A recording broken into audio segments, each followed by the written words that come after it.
స్వాధ్యాయ ప్రియులకు జ్ఞాన స్వరూపులకు అనిత నమస్కరిస్తూ ఈరోజు పత్రిజీ జ్ఞానామృతం 1 బుక్ నుండి అధ్యాయం 20 దివ్య జ్ఞాన ప్రకాశపు అలలు అంటూ పత్రి సార్ మనకేం చెప్తున్నారో మరి తెలుసుకుందామా. పిఎస్ఎస్ఎం అన్నది ప్రస్తుతం భూమి మీద సంభవిస్తున్న నవీన ఆధ్యాత్మిక పునర్జీవన ఉద్యమం. అందుకే ఇది నవశక్తితో కూడి అత్యంత వేగంగా ప్రపంచమంతటా విస్తరిస్తోంది. సాధారణంగా ఒకానొక స్త్రీలో కానీ ఒకానొక పురుషుల్లో కానీ సత్యాన్వేషణ పట్ల తీవ్రమైన ఆకాంక్ష కలిగినప్పుడు ఆ ఆకాంక్ష వాళ్ళు దివ్యజ్ఞాన ప్రకాశం పొందటం వైపు దారితీస్తుంది. ఒకానొక సరస్సులో రాయి విసిరితే ఏర్పడే అలలు ఆ సరస్సంతా వ్యాపించినట్లు వారు పొందిన దివ్యజ్ఞాన ప్రకాశ ప్రకంపనలు వారి చుట్టూ చిన్న చిన్న అలలుగా మొదలై వారు ఉన్న ప్రదేశాన్నంతా దివ్యజ్ఞానంతో నింపివేస్తాయి. క్షణక్షణం మార్పు చెందే భోగభాగ్యాలతో, సిరి సంపదలతో, అనుభవాలతో, సంబంధ బాంధవ్యాలతో, మరి కీర్తి ప్రతిష్టలతో మనం ఎప్పుడైతే విసుగు చెందుతామో అప్పుడు మనలో సత్యాన్వేషణ మొదలవుతుంది. ఇవన్నీ మనకు పరిపూర్ణమైన సంతృప్తిని ఇవ్వలేనప్పుడు వీటిని మించింది ఇంకేదో ఉంది, దానిని సాధించాలన్న తపన మనలో కలుగుతుంది. అలా మనలో తపన కలిగినప్పుడు మనం మనకన్నా ముందు సత్యాన్వేషణ చేసిన గొప్ప గొప్ప మహనీయుల గ్రంథాలను చదువుతాం. వారిచే ఆవిష్కరింపబడిన గొప్ప గొప్ప ఉద్యమాల గురించి క్షుణ్ణంగా తెలుసుకుంటాం. ఏకాంతవాసం ద్వారా, ధ్యానం ద్వారా వాళ్ళు సత్యాన్ని ఎలా కనుగొన్నారో, మరి దివ్యజ్ఞాన ప్రకాశకులుగా ఎలా రూపుదిద్దుకున్నారో తెలుసుకుంటాం. అలా సేకరించుకున్న జ్ఞానాన్ని పదే పదే నెమరు వేసుకుంటూ నేను కూడా వీరిలాగే ఆలోచిస్తున్నాను కదా, నా జీవితం కూడా వారి జీవితంలాగే ఉంది కదా, అంటే నేను కూడా వారంతటా ఉన్నత స్థితిలోనే ఉన్నానన్నమాట. అయితే నేను కూడా వారిలా అంతర్ముఖం కావాల్సిన సమయం వచ్చింది అని నిర్ధారించుకుంటాము. ఆ స్పష్టతే మన ఆధ్యాత్మిక జీవితానికి తొలిమెట్టు. ఇక అక్కడి నుండి మొదలవుతుంది మనతో మనం చేసే మన అసలైన అంతరంగ ప్రయాణం. పెద్ద ప్రపంచం. సత్యాన్వేషణ మొదలైన ప్రతి ఒక్కరూ చేయవలసిన పని ఏకాంతంగా నిశ్శబ్దంగా ఒక చోట స్థిరంగా కూర్చొని బాహ్య ప్రపంచపు ఆలోచనలతో నిండిన మనసును ఖాళీ చేసుకుంటూ అంతరంగ పరిశీలన దిశగా కదలటం. మన మనసులో ఎప్పుడూ ఒకానొక అతిపెద్ద ప్రపంచం కొలువుదీరి ఉంటుంది. ఈ ప్రపంచాన్ని మనసు నుంచి ఖాళీ చేయాలంటే శ్వాస మీద ధ్యాస, ఆనాపానసతి ధ్యానం తప్ప మరొక మార్గం లేదుగాక లేదు. అకుంఠిత ధ్యాన సాధన ద్వారా మాత్రమే మనం బాహ్య ప్రపంచం నుండి విడివడి అసలైన అంతరంగ ప్రపంచంలోకి ప్రవేశిస్తాం. మరి అక్కడ ఆత్మ సత్యాన్ని అవగతం చేసుకుంటాము. ఎక్కడైనా ఏ సమయంలో అయినా ఆత్మ సత్యం అన్నది ఒకటే కనుక సత్యాన్వేషణ అన్నది ఈ విశ్వంలో ఎక్కడైనా చెల్లుబాటయ్యే శాశ్వత ప్రక్రియ. క్షణక్షణం మార్పు చెందే ప్రాపంచిక సంపదల కోసం చేసే ప్రయత్నాలు కేవలం భౌతిక ప్రపంచంలో మాత్రమే చెల్లుబాటవుతాయి. ఎన్నటికీ మార్పు చెందని శాశ్వతమైన ఆత్మ సత్యం కోసం చేసే ప్రయత్నాలు భౌతిక ప్రపంచంలోనే కాకుండా సమస్త విశ్వంలో కూడా చెల్లుబాటు అవుతాయి. ఆత్మజ్ఞాన ప్రకాశం పొందిన వెంటనే మన చుట్టూ ఉన్న పరిస్థితుల్లో గణనీయమైన మార్పు వస్తుంది. మన చుట్టూ జరుగుతున్న సంఘటనలు అన్నీ కూడా సరికొత్త దిశను సంతరించుకుంటాయి. మన దివ్యజ్ఞాన ప్రకంపన క్షేత్రం యొక్క పరిధిలోకి వచ్చిన వారి దృక్పథాల్లో కూడా చక్కటి మార్పు వస్తుంది. ఇలా మన దివ్యజ్ఞాన ప్రకాశపు అలల సామర్థ్యం ఎంత గొప్పగా ఉంటుందంటే మనతో సంపర్కంలోకి వచ్చిన వారెవరైనా సరే అతి సునాయాసంగా దివ్యజ్ఞాన ప్రకాశకులైనా అవుతారు, లేదా మనల్ని సమీపంగా పరిశీలిస్తూ అలా మన క్షేత్రంలో ఉండిపోతారు. నిజంగా పత్రి సార్ చెప్పింది ఈ కరెక్టు అనే సాహసం చేయలేమండి. ఎందుకంటే సత్యానికి ప్రతిరూపమే పత్రిసర్ నుండి వచ్చే ప్రతి సత్యపు వాక్కు కూడా. నిజంగా ధ్యానంలోకి వస్తే మన చుట్టూ చాలా మార్పులు వస్తాయి. అవి పాజిటివ్ అయినా మనం అది పాజిటివ్ అని రిసీవ్ కూడా చేసుకోలేనంత పాజిటివ్నెస్సే మనకు వస్తుందండి. నా జీవితంలో నేను ఈ 15 ఏళ్ళ ఆధ్యాత్మిక ధ్యాన ప్రయాణంలో నేను తెలుసుకున్నది, నేను చూస్తున్నది, మనం ధ్యానం చేసి మనం పర్ఫెక్ట్గా ఆలోచిస్తూ పర్ఫెక్ట్గా మాట్లాడుతూ పర్ఫెక్ట్గా ఉంటే తక్కిన ప్రపంచం తలక్రిందులైనా సరే ఎప్పుడు ఎక్కడ ఏది ఎలా అవసరమో అది తప్పనిసరిగా మనకి చేరే తీరుతుందండి. ఎంతోమంది కుటుంబ సభ్యులు మనల్ని అనేక రకాలుగా వేధిస్తారు, బాధిస్తారు, విమర్శిస్తారు. బయట వాళ్ళకన్నా ముఖ్యంగా కుటుంబ సభ్యులే. దీనికి కారణం మన ఆధ్యాత్మికంగా చూస్తే మనము ఒకరికి ఎప్పుడో చేసింది ఇప్పుడు చెల్లించుకుంటూ ఉన్నాము. అండ్ ఆల్సో మేబీ అదొక అనుభవంగా కూడా కావచ్చండి. ప్రతిదీ కర్మ కింద తీసుకోవటం కూడా కర్మే అవుతుంది అనిపిస్తున్నది నా అనుభవం ప్రకారం అయితే. సో ప్రతి దానిలోనూ ఒక అర్థం ఉంది, పరమార్థం ఉంది. ఎవరు ఎన్ని చేసినా కూడా అవి కారణాలు ఏమైనా కావచ్చు. మనకి ఎప్పుడు ఏది అవసరమో అది మాత్రం తప్పనిసరిగా లభిస్తుంది. కష్టపడ్డా సరే తుదకి విజయమే సాధిస్తామండి. నేను ఇటీవల 2-3 ఇయర్స్ నుండి చూస్తున్న జీవితం నాకు తెలుపుతున్న సత్యం ఏంటంటే మనం పర్ఫెక్ట్గా ఉండి ధ్యానం చేస్తే చాలు మనకి తెలియని మనలో ఉన్న శక్తి మనకి శక్తివంతమై అనేక రకాలుగా అనేక విధాలుగా ఉపయోగపడుతుంది. ధ్యానం అనేది ఒక టూల్ లాంటిదండి. దాన్ని మనం ఎంత శ్రమించి ఎంత ఉపయోగించుకుంటే అంత నైపుణ్యంతో అంత మన జీవితం ఒక అందమైన శిల్పంగా మలుచుకోవచ్చు. Am I right masters? 40 సంవత్సరాల క్రితం దాదాపు 1979 సంవత్సరం చివరిలో నేను దివ్యజ్ఞాన ప్రకాశాన్ని పొందాను. అంతే, ఒక్కసారిగా నా ప్రపంచమే మారిపోయింది. నేనెందుకు పుట్టాను? నా జన్మ పరమార్థం ఏంటి? నేను ఈ భూమి మీదకు రావాల్సిన అవసరం ఏంటి? ఇంక నుంచి జీవితంలో నేను మాట్లాడవలసిన మాటలేంటి? ఇక నుంచి జీవితంలో నేను చేయవలసిన పనులేంటి? ఇలా వీటన్నిటి పట్ల నాకు సుస్పష్టమైన అవగాహన వచ్చేసింది. ఇక అప్పటి నుండి దివ్యజ్ఞాన ప్రకాశాన్ని వ్యాప్తి చేయటం, ప్రపంచ శాంతి కొరకు ప్రతి ఒక్కరూ దివ్యజ్ఞాన ప్రకాశకులు అయ్యేలా ధ్యాన శాస్త్రాన్ని అందరికీ బోధించటం చేస్తూ వచ్చాను. దాని కొరకు ప్రాపంచిక వ్యవహారాలను అవసరం ఉన్నంత మేరకే చేసుకుంటూ కుటుంబ బాధ్యతలను సక్రమంగా నిర్వహించుకుంటూ ఎక్కువ సమయాన్ని ధ్యాన సాధనలో గడిపేవాడిని. ప్రతిరోజు నాకు ఎదురైన ప్రతి ఒక్కరికి ధ్యాన శాస్త్రాన్ని బోధించేవాడిని. దివ్యజ్ఞాన ప్రకాశం పొందటం వల్ల ఏం జరుగుతుంది? దివ్యజ్ఞాన ప్రకాశాన్ని పొందిన వెంటనే మనం సకల బాధల నుంచి విముక్తి చెందుతాం. తమో గుణంలో నుంచి, నిరాశ నిస్పృహల నుంచి, మరి అపజయాల భయాల నుంచి బయటపడతాం. సామాజిక పరంగా మరి ఆధ్యాత్మిక పరంగా ఒక సుస్పష్టమైన శాస్త్రీయ వివేకం మనకు సంక్రమిస్తుంది. అప్పుడు మనం మాట్లాడే ప్రతి మాట పట్ల, మనం చేసే ప్రతి ఆలోచన పట్ల, మనం చేసే ప్రతి చేష్ట పట్ల మనకు సుస్పష్టమైన ఎరుక వస్తుంది. అంతేకాదు మనస వాచ కర్మణ త్రికరణ శుద్ధిగా ఉండటం అలవాటవుతుంది. దాంతో మన జీవితంలో జరిగే సంఘటనల గురించి, మరి మన చుట్టూ జరిగే సంఘటనల గురించి మనకు అతి సూక్ష్మ పరిధి నుంచి చక్కటి అవగాహన వస్తుంది. జన్. పర్వతాలు పర్వతాలే, నదులు నదులే.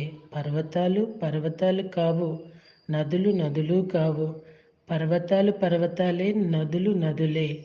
ఇదే ప్రఖ్యాత జన్ సందేశం. మనము దివ్యజ్ఞాన ప్రకాశాన్ని పొందే క్రమంలో ఈ జన్ సందేశం మనకు పదే పదే అనుభవంలోకి వస్తుంది. మనం చూస్తున్న ప్రపంచం అచ్చు జన్ సందేశంలాగే మనకు దర్శనమిస్తూ ఉంటుంది. దివ్యజ్ఞాన ప్రకాశం పొందే ప్రక్రియ పూర్తి అయ్యాక జన్ సందేశంలోని సారాంశం అనుభవపూర్వకంగా అర్థమై పర్వతాలు పర్వతాలే, నదులు నదులే, మనుషులు మనుషులే, సంఘటనలు సంఘటనలే అన్న జన్ సూత్రం ప్రాథమిక అంతరార్థం అవగతమవుతుంది. అలా మూల సిద్ధాంతం అవగతం అయిన మరుక్షణం నుంచి అవే మనుషులతో అవే సంఘటనలతో మన పూర్తి ఎరుక స్థితిలో, పూర్తి ముక్తి స్థితిలో ఉంటూ హాయిగా ఆనందంగా వ్యవహరిస్తాము. సో అండి, ఇప్పుడు చాలామంది నన్ను ప్రశ్నిస్తూ ఉంటారు, ధ్యానంలోకి వచ్చినాక రిలేషన్స్ దూరం అయిపోతున్నాయని. దానికి కారణం ఇదే. మనకి మన సిద్ధాంతము అవగతమైన వాళ్ళకి, దానికి చైతన్యానికి సమంగా ఉన్నవాళ్ళే మనతో ఉంటారు. మిగిలిన వాళ్ళంతా వెళ్ళిపోవాల్సిందేనండి. దూరం అయిపోయారు ఎలాగూ అనే బాధ ఎప్పుడూ అక్కర్లా. నా లైఫే దీనికే ఉదాహరణ చెప్పాలంటే. ఇలానే ఉంటుంది ధ్యానంలోకి వచ్చిన వాళ్ళ జీవితం. అది వాళ్ళకి చెప్పామనుకోండి, నవ్వుకుంటారు, ఇది ఏదో హేళన చేసుకుంటారు. కానీ ఈ జన్ చెప్పినట్టు పర్వతాలు పర్వతాలే, పర్వతాలు పర్వతాలు కూడా కాదు. ఇదే మనిషి భూమి మీద జీవితం యొక్క డ్రామా అని చెప్పచ్చు, చమత్కారం అని చెప్పచ్చండి. ఎవ్వరు దూరం అయిపోయినా ఎప్పుడూ బాధపడాల్సిన అవసరం లేదు. దానికి కారణాలు ఉండే ఉంటాయి. ఎవరిని మీరు నిందించక్కర్లా, బాధపడను అవసరంలా. మనము ధ్యానం చేస్తే చాలండి. యూనివర్స్ ఈజ్ దేర్, మనల్ని ఎప్పుడు కాచి వెన్నంటి ఉంటుందనే ఒక సత్యం మన జీవిత సంఘటనలే మనకి తెలియజేస్తాయి. కాదంటారా? ఇప్పుడు పత్రిజీ తటస్థ స్థితి అంటూ చెప్తున్నారు, చూద్దామండి. దివ్యజ్ఞాన ప్రకాశం పొందిన తొలినాళ్ళల్లో కలిగే సంతోషం మరి బ్రహ్మానందం అన్నవి నిజానికి అచ్చమైన సంతోషం, అచ్చమైన బ్రహ్మానందం కావు. అది నిజానికి సంతోషం మరి సంతోషము కాదు, బ్రహ్మానందం బ్రహ్మానందము కాదు అన్న తటస్థ అయోమయ స్థితి మాత్రమే. అది ముందుకు కదలదు, వెనక్కి పోదు. ఈ స్థితిలో మనం మాట్లాడే ప్రతి మాట, మనం చేసే ప్రతి ఆలోచన, మనం చేసే ప్రతి కర్మ మన ఆత్మ పరిశుద్ధత్వాన్ని ప్రతిబింబిస్తుంది. క్రమంగా ఆధ్యాత్మిక శాస్త్రం యొక్క ప్రకటనలన్నీ అందుబాటులోకి వచ్చాక ఆధ్యాత్మిక శాస్త్రం యొక్క శాఖోపశాఖలను గుర్తించిన విజ్ఞానం అందరికీ తెలియజేసే తపన మనలో మొదలవుతుంది. అప్పుడు మనమే ఒక మిషన్ అయిపోతాం. మన పరిధిలోకి వచ్చిన ప్రతి ఒక్కరిని దివ్యజ్ఞాన ప్రకాశులుగా చేసే గొప్ప మిషన్ ఇది. 100% రైట్ అండి. The mission. ప్రాపంచిక చదువుల్లో భౌతిక శాస్త్రంలోని కాంతి గురించి లేదా శబ్దం గురించి చదువుతున్నప్పుడు మనకి న్యూటన్ చలన సిద్ధాంతం గురించి, అందులోని కార్యకారణ సంబంధం గురించి ఎలాగైతే అర్థమవుతుందో, అలాగే నిజ జీవితంలో సంభవిస్తున్న సంఘటనలోని కార్యకారణ సంబంధాన్ని అనుభవపూర్వకంగా తెలుసుకున్నప్పుడే ఆధ్యాత్మిక శాస్త్రంలోని కర్మ సిద్ధాంతం అర్థమవుతుంది. ఇక్కడ ఏది శాపవశాత్తు కానీ అకస్మాత్తుగా కానీ సంభవించటం లేదు. ప్రతి ఒక్కటి ప్రణాళికాబద్ధంగా ఒకానొక క్రమ పద్ధతిలో జరుగుతుంది అన్న అవగాహన మనకి వస్తుంది. ఇక్కడ దీనికి నేను ఎప్పుడు మీతో చెప్తూ ఉంటాను, నాకు ఒక బ్యూటిఫుల్ ఫ్రెండ్ ఉందని. తను ఇదే యాటిట్యూడ్తో ఉంటుందండి. మరి మీరు అని మీరు అడగొచ్చు. నేను ఇంత చేస్తున్నా ఒక్కొక్కసారి నేను కూడా బ్యాలెన్స్ తప్పుతూ ఉంటాను. కానీ తను మాత్రం ఇదే యాటిట్యూడ్తో ఉంటూ ప్రతిదీ తను విజయం సాధిస్తున్నది. ఎందుకంటే తన ఆలోచన కరెక్ట్గా ఉంది. తన జీవితంలో వస్తున్నవి తనే ఎదుర్కొంటున్నది, తనే కోరుకున్నదనే సత్యాన్ని తను ఎక్కువ ధ్యానం చేయదు. కానీ ఒక ధ్యానికి ఉండాల్సిన దానికన్నా మించి ఉంది కాబట్టి తన జీవితంలో చాలా చిన్న వయసులోనే అన్నీ సాధించుకుంటున్నది. Really masters. ఎందుకంటే తన నుండి నేను నేర్చుకోవటానికి చాలా ప్రయత్నిస్తూ ఉంటున్నాను. ఓకే అండి. సాధారణ మనసుకు ఇది ఎంత మాత్రం అర్థం కాదు. కేవలం దివ్యజ్ఞాన ప్రకాశం పొంది అంతరంగ ప్రయాణం చేసేవారికే ఈ సత్య పరంపర అంతా బోధపడుతుంది. పిఎస్ఎస్ఎం పిఎస్ఎస్ఎం యొక్క ఆవిర్భావ లక్ష్యం ఈ ప్రపంచమంతటా ఆధ్యాత్మిక శాస్త్రాన్ని విస్తరింపచేయటం, ఈ భూమి మీద ప్రతి ఒక్కరూ దివ్యజ్ఞాన ప్రకాశం పొందేలా సహాయపడటం. పిఎస్ఎస్ఎం అన్నది కేవలం జైన్ సంప్రదాయమో, బుద్ధ సంప్రదాయమో, యేసుక్రీస్తు సంప్రదాయమో లేదా ఇస్లాం సంప్రదాయమో కాదు. ఈ సంప్రదాయాలన్నిట్లోని మూల సారాంశమే పిఎస్ఎస్ఎం. నిజానికి ఈ మతాలను స్థాపించిన మూల పురుషులందరూ తమ తమ కాలాల్లో తమ తమ జ్ఞాన పరిధుల మేరకు ఆధ్యాత్మిక శాస్త్రాన్ని చక్కగా బోధించారు. కానీ కాలక్రమేణా మారుతున్న సామాజిక పరిస్థితులను బట్టి ఆయా సిద్ధాంతాలన్నీ పల్చగా పడిపోయి పక్కతోవ పట్టి ఇష్టం వచ్చిన రీతిలో కొత్త కొత్త వికృత ధోరణులు పుట్టుకొచ్చాయి. అయితే అసలైన ఆధ్యాత్మికతకు స్వర్ణయుగంలా మారుతున్న ప్రస్తుత తరుణంలో ఈ పరిణామ ప్రక్రియ అంతా టర్న్ తీసుకొని ఆనాటి మూల పురుషుల సహజ సిద్ధాంతాలన్నీ తిరిగి వెలుగులోకి వస్తున్నాయి. ఈ తరుణంలో నవీన యుగ పిరమిడ్ మాస్టర్ల ప్రజలందరికీ టర్న్ దిశగా మళ్ళడానికి సహాయం చేస్తున్నారు. శాకాహారం దివ్యజ్ఞానం పొందినప్పుడు మొట్టమొదట శాకాహారిగా మారుతాం. దివ్యజ్ఞానం అనేది తెలుసుకొనక ముందు మాంసం ఎందుకు తినకూడదో తెలియదు. దివ్యజ్ఞాన ప్రకాశం పొందిన వాళ్ళందరూ మాంసం తినటం మానివేస్తారు. అదెంత భయంకరమైన నేరమో గ్రహిస్తారు. జంతువుల్ని వధించటం, మరి వాటి మాంసాన్ని తినటం వంటి నేరాలు గత జన్మల్లో ఎన్నో చేశామని తెలుసుకుని ఆశ్చర్యపోతారు. ఇలా నవతరం పిరమిడ్ స్పిరిచువల్ సొసైటీస్ మాస్టర్స్ ప్రజలకు సరైన ఆహార విధానాన్ని బోధిస్తున్నారు. ఈ సత్యాన్ని తెలుసుకొని నేను, నా కుటుంబం అంతా కూడా పూర్తి శాకాహారులమయ్యామండి. నిజంగా ఎంత తప్పు చేశామో, ఎంత క్రూరంగా, ఎంత రాక్షసత్వంగా, ఎంత నిరంకుశంగా జంతువుల్ని చంపి, ఎంత అదే తెలియక ఆనందం అని చెప్పి మేము తీసుకున్నామో దానికి ఎంతో పశ్చాత్తాపడటం జరిగింది. మేము శాకాహారులమయ్యి మరింతమంది శాకాహారులు అవటానికి మేము కారణమవటం కూడా మాకు ఆనందాన్ని ఇస్తున్నది.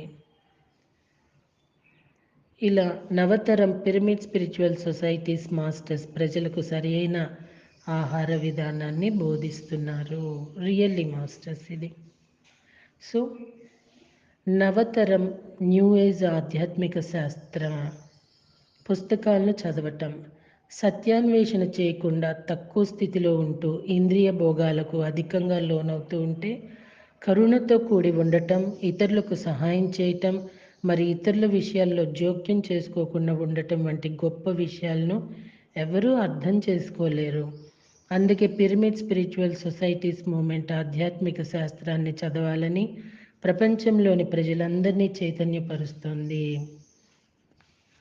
నవతరం న్యూ ఏజ్ పాత తరం మతాలకు ప్రాతినిధ్యం వహిస్తుంటే నవతరం ఆధ్యాత్మిక శాస్త్రానికి ప్రాతినిధ్యం వహిస్తోంది.